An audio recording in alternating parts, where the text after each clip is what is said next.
13절에서 20절까지 이제 말씀의 핵심은 뭐냐면 하나님께서 약속이 절대 변하지 않을 것을 자기의 맹세로 말씀하시는 그런 우리에게 정말 확실한 약속을 주셨다. 이것이 우리의 소망이다. 그 이야기를 하는 거예요. 하나님이 정말 확실한 약속을 주셨어. 누가 보증하냐면 하나님 자기 스스로 맹세하신 확실한 약속이야. 그게 우리의 소망이다. 이렇게 얘기를 해요.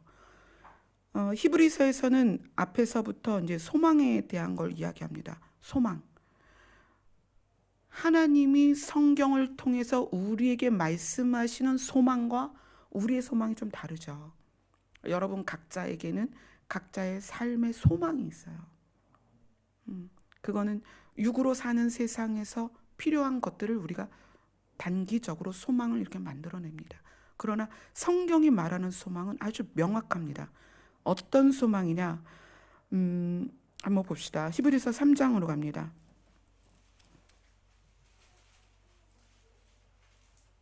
히브리서 3장 6절 같이 읽습니다. 시작.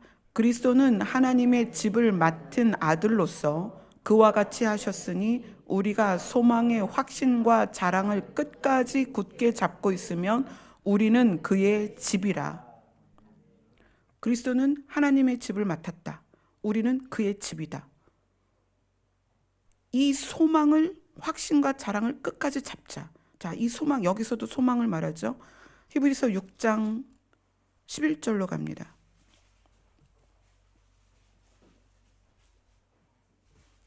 히브리서 6장 11절 12절 같이 읽습니다. 시작.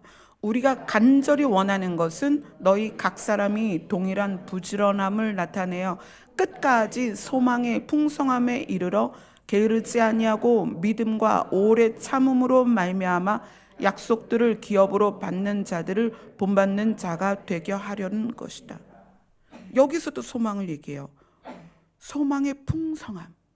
도대체 그 소망의 실제적인 내용이 뭐냐는 거야. 어떤 소망을 말하는가. 그 소망을 히브리서에서 설명을 해드릴게요. 자, 히브리서 2장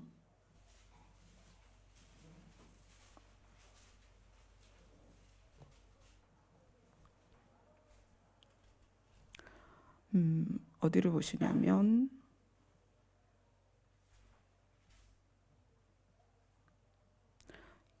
2장 3절을 같이 읽겠습니다.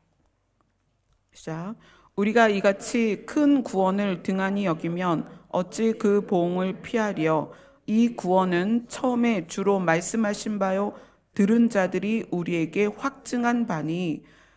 히브리서는 뭐에 대해서 이야기를 하는 성경이냐면 예수 그리스도가 우리에게 무엇을 주려고 하는가, 또 하나님은 예수 그리스도를 통해서 우리에게 무엇을 주려고 하는가, 그것이 구원이다. 그것이 큰 구원이다. 그리고 그 구원에 대해서 설명하고 그 다음부터는 히브리서에서는 그 구원을 뭐라고 표현하냐면 우리의 소망이다. 우리가 바라봐야 할 것이다. 우리가 추구해야 될 것이다. 그것이 무엇이다? 큰 구원이다. 자, 히브리서 2장 10절을 읽어봅시다. 2장 10절 시작. 그러므로 만물이 그를 위하고 또한 그로 말미암은 이가 많은 아들들을 이끌어 영광에 들어가게 하시는 일에 그들의 구원의 창시자를 고난을 통하여 온전하게 하심이 합당하도다. 예수 그리스도를 통하여 많은 사람들이 영광에 들어가게 하기 위하여 그 구원의 창시자를 고난받겠다는 거예요. 그 구원의 창시자가 누구다? 예수 그리스도다.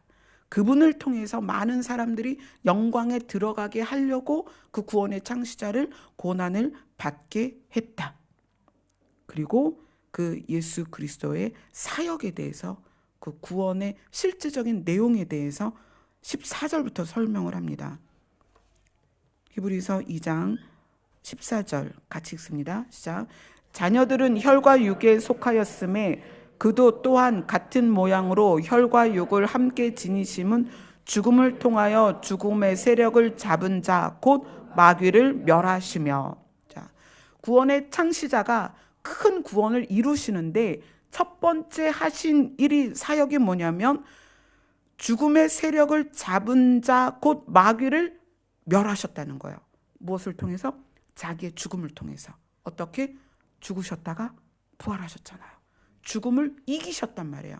그래서 죽음의 세력을 잡은 자 곧 마귀를 이기셨다. 무엇을 통해서? 죽음을 통해서.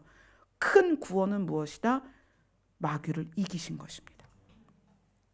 죽음을 이기신 거예요. 이게 큰 구원입니다. 구원의 창시자이신 예수 그리스도가 자기를 죽음을 통해서 죽음의 세력을 잡은 자 마귀를 멸하신 것이 구원의 내용의 첫 번째입니다. 자, 두 번째 15절입니다. 같이 읽습니다. 시작. 또 죽기를 무서워함으로 한평생 매여 종노릇하는 모든 자를 놓아주려 하심이니. 구원의 내용 두 번째는 종노릇. 누구에게? 죽음이 무서워서 죽음을 잡은 세력인 마귀에게 종노릇하는 우리를 놓아주시는 게 구원의 두 번째 내용입니다. 자, 첫 번째는 죽음의 세력을 잡은 자 곧 마귀를 멸하신 것. 그것이 첫 번째 구원의 내용이고요. 두 번째 구원의 내용은 그 죽는 것이 무서워서 마귀에게 종노릇하는 우리를 놓아주신 것이에요. 그것이 큰 구원의 두 번째 내용입니다. 자, 세 번째 내용 17절입니다. 같이 읽습니다. 시작. 그러므로 그가 범사에 형제들과 같이 되심이 마땅하도다. 이는 하나님의 일에 자비하고 신실한 대제사장이 되어 백성의 죄를 속량하려 하심이라.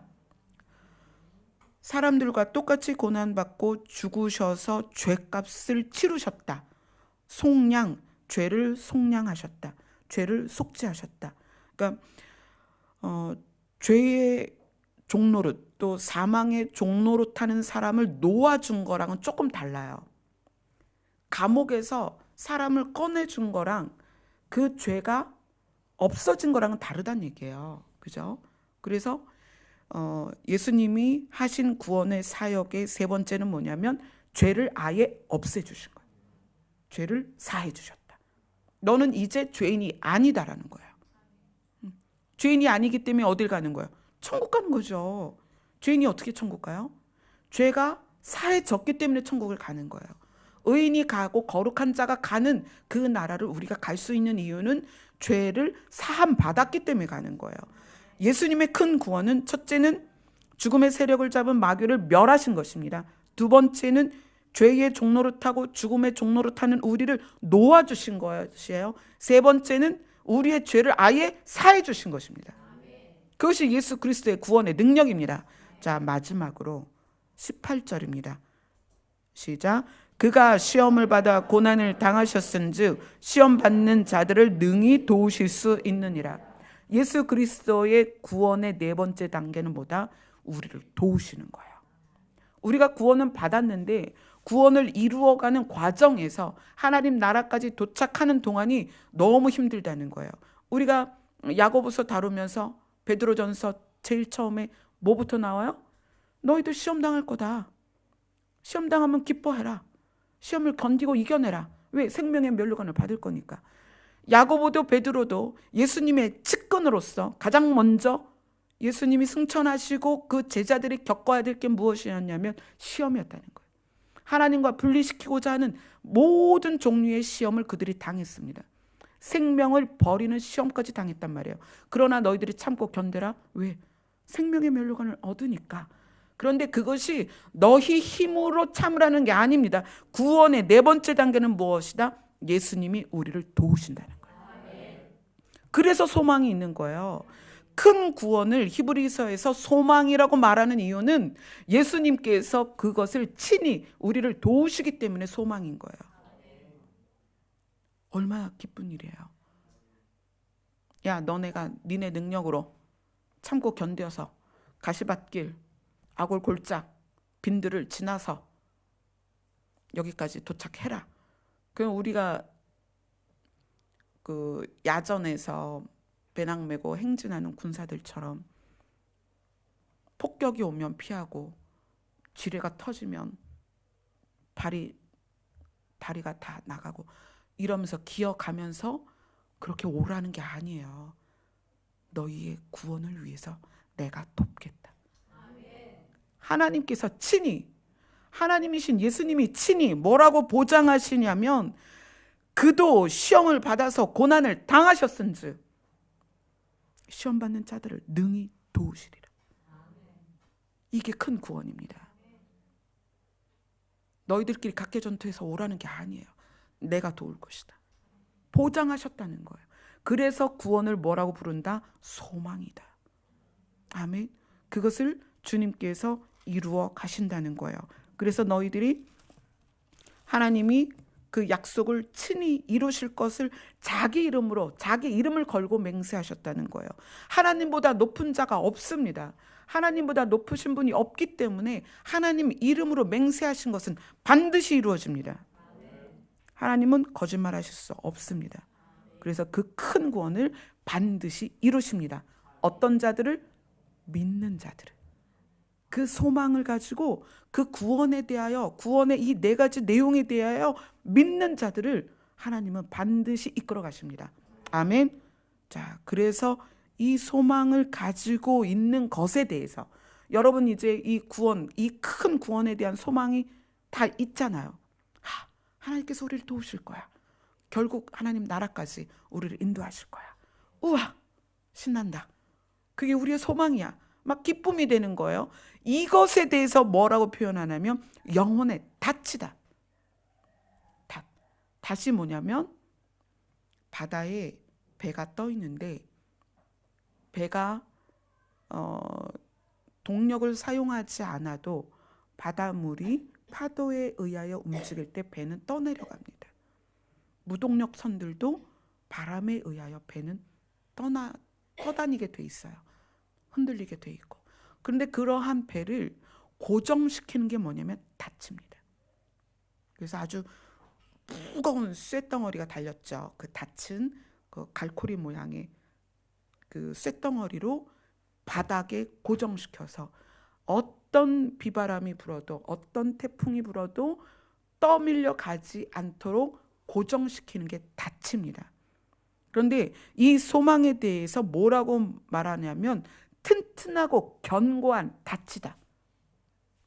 우리가 죄에 떠밀려 가거나 사망에 떠밀려 가거나 사단의 계략에 떠밀려 가는 것이 아니라 절대로 요동치 않고 언제까지? 하나님의 나라에 우리가 들어갈 때까지 우리를 고정시켜주는, 예수 그리스도에게 고정시켜주는 것이 무엇이다? 소망이라는 거예요.